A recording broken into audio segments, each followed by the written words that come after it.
You are all you need. The strength is inside you.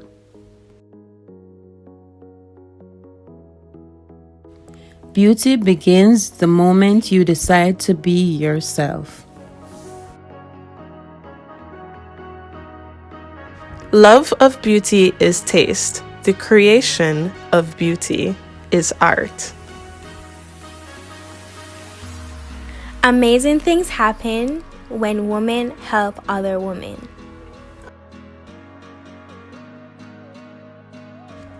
Black Barbie? Nah. I'm an unapologetic, exquisite black queen.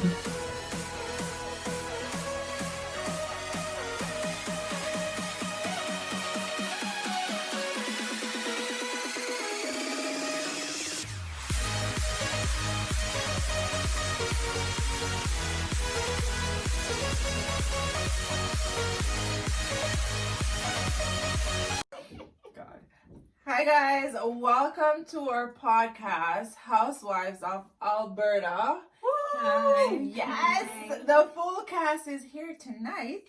My name is Shar. Kayla. Nicole. Monique. Shan.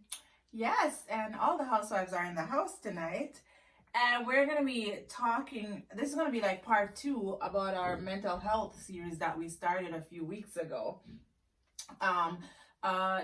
Nicole and Shan weren't here for that conversation too, so we wanted to include them in the conversation and kind of go a little bit deeper in the whole mental health and maybe talk a little bit about maybe if it has impacted us individually or not, or if we've seen it or has it been like close to home, really? Has it affected anybody close to home for us?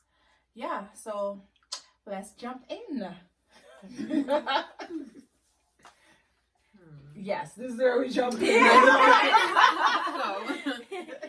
Like before I went to Canada, I used to think that mental health was just somebody being crazy, like mentally crazy, like mad. In Jamaica I said mad, right? But like I remember doing a project where Monique and Kayla helped me, and it opened my eyes so much because just by being like depressed, it can be a mental issue, right? It doesn't mean like every day you don't have to necessarily be in dirty clothes or anything like that. So depression can be a form of mental illness. Just feeling like withdrawal, somebody who is like just want to stay by themselves all the time. So I've noticed, like, I have friends who are like that, and they don't think anything is wrong with them. But how can you like go and say, hey, go and seek help? Because if you have to want to seek the help, right? I can't tell you to seek the help. So it's like a normal thing. Maybe myself probably go through some of that sometimes because sometimes you might be stressed for a situation, but it's good to find out about these things and seek help if you can, and just talk about it. Yeah. I think everyone probably went through a little bit of mental like illness with our mental health, because like when as mom said, even when you're stressed, like you're not seeing it, right? But like you're overwhelmed, like so many things is happening, and like you don't know it's like mental health, right? But like deep down you have to like find yourself and be like, yeah, this is not me. I think we should make some distinguishing, statements. So mental health is like having mental health.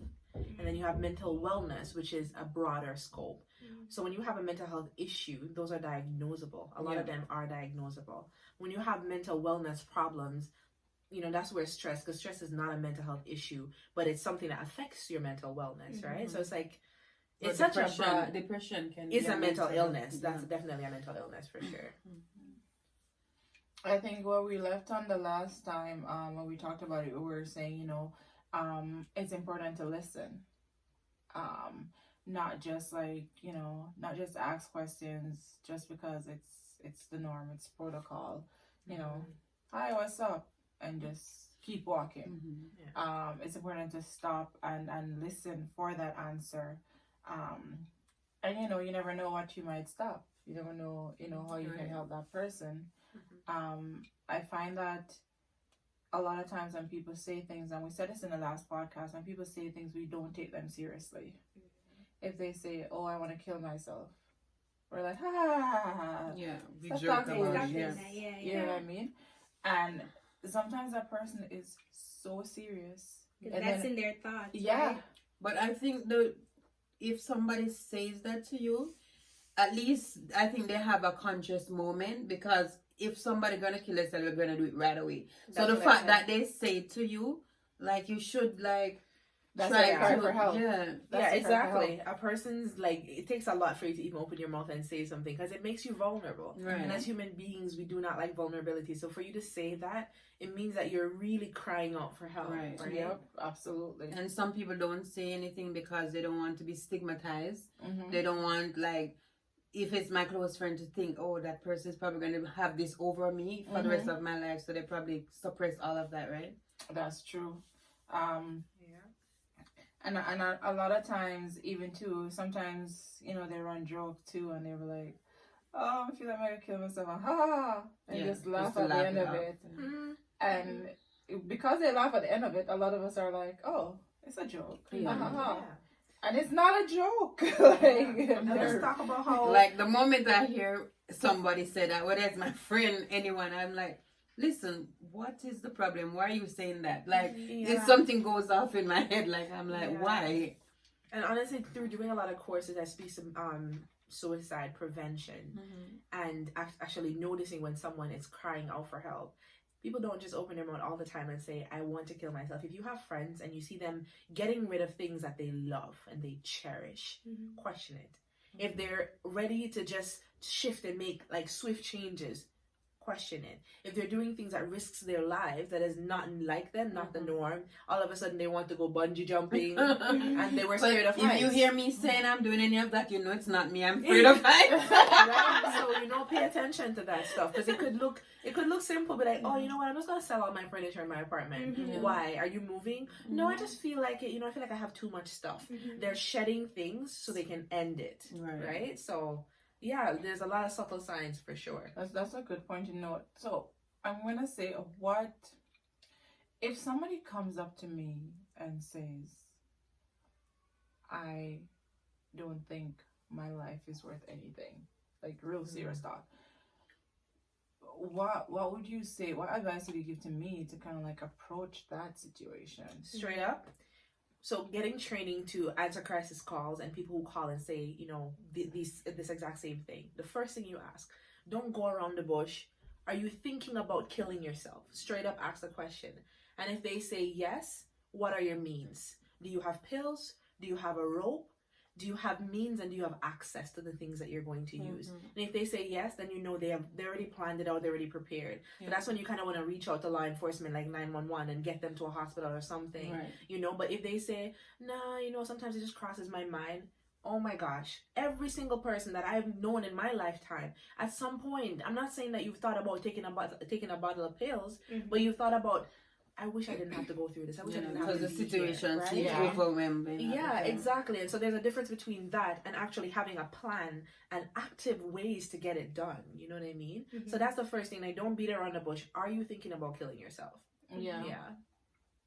That's a good point to put out there. Mhm. Because a lot of us sometimes when we're faced with these situations, we draw a blank. Yeah, Or just we're like- trying to talk to them the most Yeah. way, like we want to act soft, like it's okay, you don't have to do that, but then But you don't sometimes really that know what doesn't they're even going help. through. Sometimes like that just push them like to do it Yeah. more. And sometimes people don't even answer that, where they're like, yeah, idiot, where you kill yourself for? Yeah. You know what Yeah. I mean? Yeah. And that sends them further into a hole because Because they you're probably not think showing that love. I am actually an idiot, or you know, they probably Or you think, just don't care, like Yeah. the way you see, see no it. one loves me or something Mhm. like that. Do not ignite it. Like, don't give them reasons to not want to be Exactly. here. Give them reasons to want to stay. You know, Mhm. start asking them about things that you know. If it's a close friend, some things that you know they care about. You know, if they have a pet, if they have children. You know, so how do you think your children are going to feel, right? But what if you leave your cat and they can't? Like, the simplest of things is what they teach you. Hope. It gives hope, right? And that's what you need to get out of that situation for sure, or that frame of mind. A lot of times you're going through like things personally, and you will talk about it to someone, and then after the conversation, like you feel like a burden has been lifted Because like, they listen. yeah, and you're like you Yeah. just needed that 5 minutes or whatever just to get that off your chest, and sometimes that's all they need. Yeah, and I think some people can't actually respond to that question well, because the person who is asking them, you know, everyone has social media and everybody has this and that, and the life that they portray out there doesn't look like they have anything that they'd want to be depressed over. So some people are really distorted by the fact that, okay, well, why are you going to do that? Your life is so perfect, etc. And they can't really like look into it and think about it like, life isn't perfect for anyone. Everybody has their things they're going through. Just because your friend doesn't tell you any of the things that they're going through doesn't mean that they're not happening, doesn't right? mean that they're not going through some things.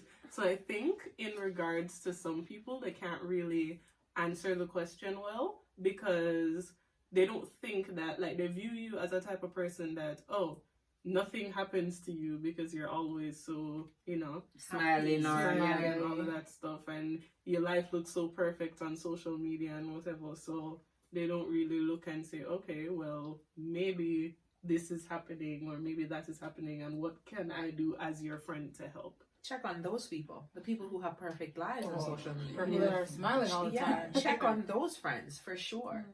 Those are the, I think so I want to like go into a little bit about the starting point of a lot of depression or mental illness for like young people, this high school phenomena.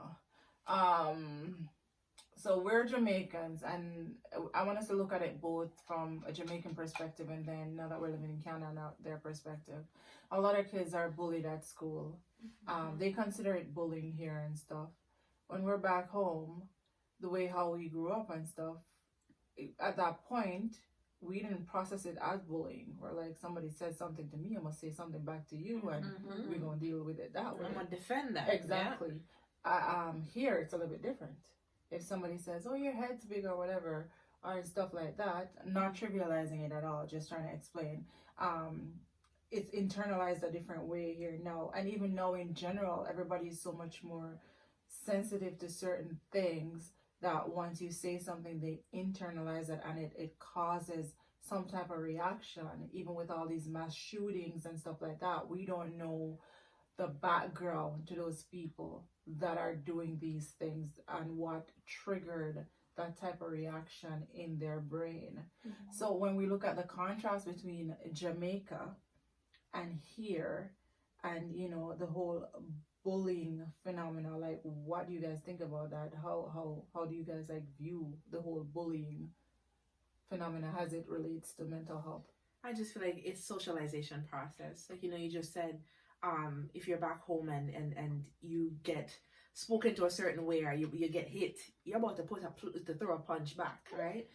And I'm not gonna say it's every Jamaican parent, but I think a lot of Jamaican parents are a little bit like, they're desensitized, like they're not as sensitive, they don't teach as much about feelings as here, right? That's a reality. We're just taught to be rough and tough, you know what I mean? But like growing up, my grandmother always said, what is joke to you might be dead to somebody else. So you might be joking with someone and say, hey, your head big or something, you're ugly or whatever. I'm joking, but in your head you're like, so you're looking in the mirror, you start to look, even if you never used to look at your face, you start to look now, wondering if my head is really big, how can I change it, you know? So see, I'm very sensitive, so like whatever people say, sometimes it do affect me, you know, like not necessarily all the time, but like, you know, majority of the time you're like, well, that's really how they feel, like you really look at yourself like a certain way. But then, I mean, maybe because, like, you know, back in Jamaica, you said they grew rough, but maybe because I'm here so long, like, I got adapted to the way of how they're treating, like, fairly, not, like, roughly. Because they teach them, so, you know, feelings, this is how people should talk really to you. Sensitive. Yeah, but as you say, when we were growing up, somebody try to bully you, you go fight. And if you can't fight, you do it another way or something, right? So yeah, you go call your friends. Right. Go get them. Because I look at it now and I'm like, a lot of things that, you know, went down at high school and stuff like that, you get into an argument, or a kid might be just out for you that day, and they're just start to pick on you. And our reaction back then is totally different from a child's reaction now. A child's reaction now is just to go and cry and like, you know, go lock themselves in their room and start start to internalize what that person has said. Yep. And let's talk about cutting, because that's a way. Yeah. That's a way that they like here. I cannot tell you that back home that is a common conversation. Like I've seen it now, like back home now. I'm like, Yeah. it pisses me off. Like, why are you doing that? But then you don't know what the person's going through by the end of the day, right? So and I we don't live in even a know- westernized society back home too, right, Shan? So like they're watching, you know, the movies, and I'm sure Yeah, right. right. So like a lot of this, and it's put in media. It is definitely put in media social for media sure. does affect a person. Because in my days, in your days, Mhm. and your But- days, and Kayla, your No, but days, even growing up, was 'cause- cutting a thing? No, but like words can hurt kids. Cause I remember when I was in primary school, I've always had thick eyebrow. I remember this boy told me one time, "Oh, you look like a werewolf," and that thing hurt me. And Like as soon as I gosh. could get the chance to shave my eyebrows, that was what I was doing because of what that boy said. And I was actually think I was ugly. So it's just words can hurt so deep, and it They depends do. on the type of like how you personality you have. I might be tough, the next person might not be so tough, right? So we just have to be careful to people's feelings and be sensitive. And raise your children well, like Yeah. seriously. And that's where it goes back to the mental health, as you were saying, because like it does affect the person, so they do things out of like how they feel, like probably like mark themselves up, like kill themselves just because of what the person said to them, right? Oh, for That is sure. true. And when Pause, like when you ask, pause. We're gonna pick it up right about there. Thank you. This is a serious topic. deep. No, it is. Every time I get the same straw and the fruits get stuck in the straw. You need a bigger straw. So it's just like, Yeah, I'm gonna get you a bigger straw next time. Jesus. because I was just like, oh, She's just making an excuse, Charlene, because she wants to suck up more alcohol. first of all, miss, I'm drinking this so I can get the fruits. Computer. Just tell us when we're live. Hold your thought, Mo. It's coming. It's processing. We've had a lot to talk to the computer about today. Computer tired. Mm-hmm. I don't even remember my thought. You started with when. Oh, yeah. Ready now? You ready? Mhm. Okay. Yeah, so when kids come, most of them sometimes, if you ask them why, it's like a shedding off the pain. So the pain that they feel inside, watching the blood and feeling the pain is like a way to shed that. Reflection. Yeah, like it's like shedding that pain, like watching the emotions run out, basically. So you can't see it. You can't see emotions. It's not something you see. But when they do that, it's like a way to make it real for them, make it physical Makes for the them. pain, so it makes sense out of it. Exactly. In a weird way, it makes sense. Exactly, That it makes they're sense for feeling them, that way. for sure. Yeah, it's a lot more people than you think would do it. Because I know when I was in high school, it wasn't a lot of people, but some of them would do it. And it was always the girls who used to wear sweaters all day, even when it was hot.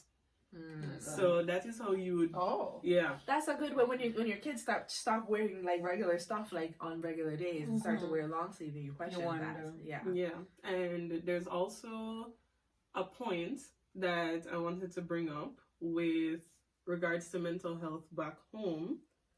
There's something that also affects them, and I know it would with me when I was in high school, was the type of counseling system that we have in the Non-existent? schools. Thank you. That's the one I thought about. Non-existent. Because I know with mine, it was more focused on, because I went to an all-girls high school, that shall not be named, and it was more focused on figuring out, okay, so this is what you're going to do when you get older and you get a husband. So you're going to be doing this and you're going to be doing that, and what you should not be doing instead of what you can be doing and what is affecting you and what would help you. Because learning about mental health, I would have had to do that on Google or when I moved up here. No, they in didn't Canada. teach. They don't didn't teach that you in anything your about talk, mental no. health. And I know I only went once to the counselor at school back home, and the beginning of the conversation started with her asking me about the sexual orientation of my friends, and that was the end of the conversation because I get up and left after that, and it shows that like nobody's gonna go to you after that if that's the first thing that you're gonna be talking about, because it was completely unrelated to what I went to the counselor about anyways. So they don't really have a way of handling the children that come in there, because I think that they're under the impression that the issues that we have when we're in school are frivolous. Yeah. Like, we don't have any serious issues, because to them it doesn't seem like a serious issue, because, you know, you're not paying rent. Your parents pay for you to what come kind to of this problem you new could school. have? Yeah, exactly. So they haven't noticed that at that age, it is a huge issue. Like, this is a huge problem. Like, okay, at 14, 15, yeah, it's gonna be a huge problem if I say, Because you're a teenager, you Like all different kind of hormones start to kick in at that time, right? Yeah, it's so emotional. so it's a huge problem if I say, okay, well, everybody is talking in class about this party that I want to go to, and I asked my parents and they said no. And back home, it's not a usual thing for people to sneak out of the house. So, well, for me, definitely, because there was one. I could not. There was one exit, and that was the entrance as well. Right? No back door. No, Get your ass whooped. right? Window grill up, door grill up. My back door was Touch bolted, so I could not enter back there. everywhere. You're lucky my backyard was a gully. So when me really I go, like, so it was like, it wasn't a thing, and it wasn't like something that was popularized, sneaking out of the house and all them something there. So Maybe no, but no, but definitely not back then. Oh, 4 that's years real ago. tough. Like, I used to wonder what was the purpose of the guidance counselor at school. Like, literally, we had a guidance counselor, but I didn't know why. I know. Like, I was like, okay, so what am I going to talk about? Here in Canada, the education system is so different. They actually have counselors within the school that refer to community agencies if they can't support. You know, you have a lot of child psychiatrists and psychologists like here. You know, sometimes you wonder back home, are these resources existent? We just don't know. It's all about the culture, though. True. Because our culture back home is not to talk about our problems. You're supposed to keep it private. and Yeah. deal with it. Yeah. Yeah. You're not supposed to tell people your business. I think True. maybe now it's changing because I hope it is. I hope it is. especially when it relates to like child abuse and stuff. That's a different topic, but like they're getting more sensitized now, I would say. Yeah, they're Yeah. becoming more proactive. Yeah, And I think it's because the times is changing too. People, like, believe it or not, people are so much more sensitive these days than they were back in our time. Like, True. Back in so the day much where more I grew up, sensitive. now Technology has changed so many things. And so social media, I think, has Yeah. a huge part to play with it. Yeah. It definitely Oh is. my gosh. It plays with your self-esteem Mm-hmm. because everybody look at the I can celebrities just and say, think yeah, they're perfect. as a Instagram, not really model, but somebody like that's on Instagram Like often. Instagram. Like looking at celebrities or like these Instagram models and like them, like she's so slim, you wish you could get that her body. She's so thick, you wish you get. So like the way how you reflect on social media, it's gonna play out in your life.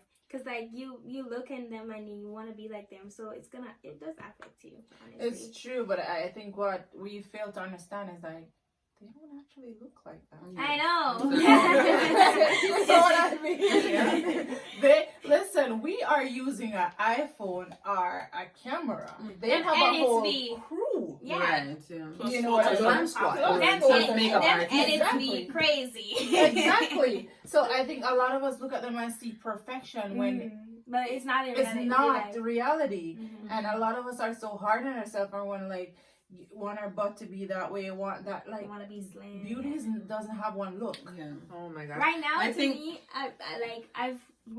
back in the day when you're a teenager, your self esteem is You're low. still a Right now, teenager, girl. I'm getting old. I'm 20. I reached 20 this year. So as being almost 20, like honestly, nothing bothers me anymore. Like if I get fat, I get fat. If I get slim, I get slim. Cause it's like that's how God made us to be. Like I can't say, oh, I'm gonna do plastic surgery because I want to be fat or I want to be thick. I think Like, it has to do with each- maturity. The more you mature, the more you get to accept Your yourself. butt, yeah. But like you can't tell teenagers that they're not supposed to feel that way.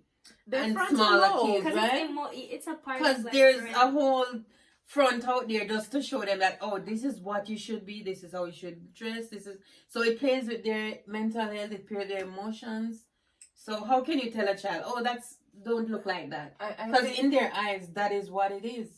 I feel like this is where parenting comes in. Mm-hmm. And what you instill in your child as well. Not saying that social media, it won't play with their And when mind, they go to school, but they're gonna like, once you plant that seed, they're gonna think back on that seed that you planted in there.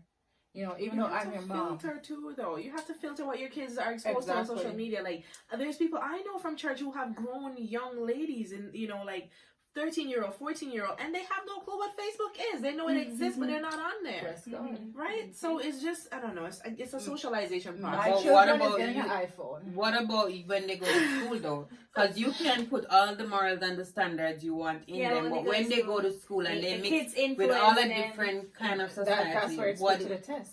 That is true, but That's where it's put to the principles, test. boundaries, morals, and values are taught at home. And that is where 100%. active parenting comes Absolutely. in. Because just because they're old enough now doesn't mean you don't have conversations with them. That's Yeah. true. I'm gonna say this: when I was in high school and then all my friends. So first of all, whenever anybody lost their virginity, it was like a celebration. They came and they told us how it happened, when it happened. Wait, back in your days? Yeah, and I'm sitting and I'm listening to this conversation, and I'm a have a virgin. clue. I'm a virgin. I am celebrating with them. And I'm gay. But am I going to do it? No. Because I know I will get killed. Like, listen, when it came on to the issue of sex and stuff, one thing that my parents always instilled in me is that, you know, when they always talk about if you love me, you'll wait. So every time a guy would come to me, I'm like, if you love me, you'll wait. Yeah. And he's like, if you love me, you'll do it now. I'm like, Uh-uh. no. If you love me, you will wait. If you can't wait, Go You to don't the love door. me, right? because I'm not doing it. Because I'm also fearful of getting pregnant. Mhm. And growing up in the community that I grew up with and how You I see was. other Teenagers people. getting pregnant, like Listen, and right how, now, and how I was, in this generation. if I got pregnant, Mhm. ooh, child, I could not show my face. So when it came on to that, and what they instilled in me and the fear of God Mhm. that they put in me, I was just like, yeah.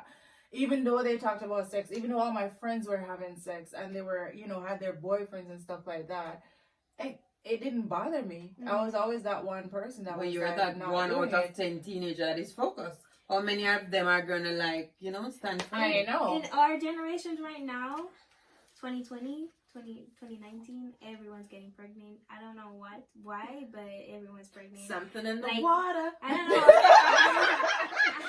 That water will not cross my way. Everyone's getting pregnant. Like, you're like literally 18, 19, and like you have your whole life ahead of you. Like, literally. I just can't imagine, like, no. There's That's also where it come back to parenting. yeah, there's also the fact that in high school you would not necessarily know that is what happened. You just hear say somebody not coming back to school, Right? and you would not know what it That's was. so true. Like Yeah. it might, like somebody, one of the girls in grade 10, like she just, you know, she was still coming to school while she was pregnant, and we all, you know, there was rumors around. Oh, whenever somebody's pregnant, there's Always. Always. Yeah. somebody always know and tell somebody. Mhm. And she was still coming to school. We're like, and then she stopped coming for a while, and we're like, And they only pop up. They pop up on their exam, like CXC. They pop up on their Yeah. CXC with a big Mhm. belly, and I'm like, That's what happened. Not at my school. Not your Not school. at my Well, school. Cameron they No. cannot. They As can't do the As exam. soon as the school finds out, you're not You're, coming you're back. leaving. I went to No, all I girls don't school as agree well. with You're that, though. leaving. You I- got They to will, go. no, Yeah, they will 'cause make here- arrangements. In Canada here, even when you're pregnant, you go to school, right? And that's You're not not- what, that's what I didn't I understand. don't agree with Because if the girl is pregnant, the boy can still go to Go school. school, You should right? still let the Yeah. girl go to school. Get her I feel like if you're education. in fifth form and you're about to do CXCs and you get pregnant, you should still be able to come and sit your CXC. Yeah, that's Yeah. what Cameron does that. Like, 100%. you see the girls and with their big belly. You know But what, our though? school Okay, can didn't we- do that. Can we talk about that for a second? And how our parents and grandparents back in the days were having children very young, and it was a norm. And how society has changed that norm because of age of consent and all these Right. different things. And so now, if there's some people who are 17 and 18 and are in high school, so you get pregnant at that age where you're allowed to make your own choices, Mhm. and it's like you're shunned.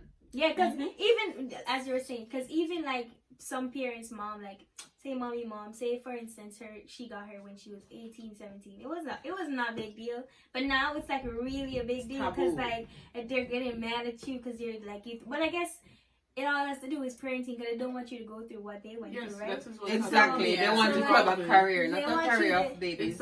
It's evolving in their own way, where they want you to do better than what they were doing. Yeah. However, they're not executing it properly, because in order to do that, you're not supposed to shun your child because they're walking in the same footsteps as you. Yeah. What you should have done before was actively spoken to them and be like, okay, well, this is what happens I where had you in you this, know, yeah, and you're then open and honest with your child, but most parents They hide. do not want to be open and honest No, with my their mom was children. open. My mom had me very young, and from day one, she's like, "Listen, this is what happened, and I don't want you to go down that road." And I was never like, I knew that would never happen to me. So from earlier, even before teenage, I know that this is not my road any at all. Yeah, and that's because your parents decided, She okay, didn't we're going hide to it. sit down and we're going to talk to you about it. But where that also plays into the whole mental wellness of your child, because if they find things out and it doesn't come from you, and it is about you or they're about gonna them, do affect take them. action. it's going right? to affect them, and Yeah. it's going to affect your relationship with your parents, because you're not going to want to listen to anything that they say after that. Once you realize that, okay, they're being dishonest and everything, so you'll have your problems, Yeah. and you might not have like a support system as like friends at school, and counseling system is a joke. Non-existent. So You're gonna deal with it the yeah, other way. so who are you going to talk to? And on that note, I think we figured out the topic for the next podcast. We're gonna end this podcast here, and I'm gonna let everybody like give their last words on the topic of mental health, because I think we have done 2 podcasts on it now, and I think we've done what we wanted to do, bring awareness to this topic of mental health, and my final thoughts on it would just be, again, listen,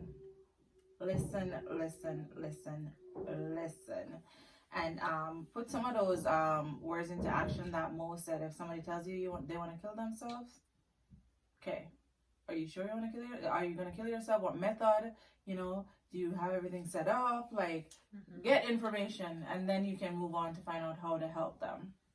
Well, my final thoughts would definitely be to, if you didn't know anything about mental health before, try actively researching it now, so that you can better know how to deal with these situations, and you might pick up on some things that you kind of didn't see before. So now you're open and aware, and you can see things better than how you did before, and just constantly keep improving on your knowledge on the situation, because it really could help someone else that you care about. I would say if you're going through something, get somebody to talk to. If you don't want to talk to any close friend or family members, there are agencies out there that can help you. Talk it out and get some help before it's too late. Okay? What's my final word? I was just gonna say the same. Okay, mental health it's broad. Mental illnesses are broad spectrum. You could be, psychotic, which is diagnosable. You could be having bulimia, which is forcing yourself to throw up. You could have pica, which is chewing plastic. Who knew that was a mental health problem? So it's like it's Anger. well, yeah, it is. It can be excessive. So it's broad. There is no such thing as just a person that sits on the street and doesn't have clean clothes, or back home they say mad people. Is broad, and as I would just reiterate what Kayla said: research, and educate yourself. And my finals were to say, just seek help, and not everyone that you see smiles is not going through something. You could just say something to someone and they brighten up their day. So seek help and research, as Monique and Kayla said. Yeah. Perfect. And on that note, thank you guys for joining us on another Girl Talk. We are the Housewives of Alberta, and stay tuned for another episode that we're going to talk about parenting. Yeah, look out for that one. Yeah. Okay. Bye. Bye. Like, share, subscribe. Wait, now we're going to do like. I thought you So forgot. guys, remember to like, Share. Subscribe. and comment down below. And keep watching us as we bring new and interesting topics to you. And also, we're gonna drop the link below for our podcast. that you can go listen to, and also the link if you want to try to help us continue with this movement. There is a link there that you can donate to our cause. So yeah, thank you guys for watching, and Bye, guys. wait.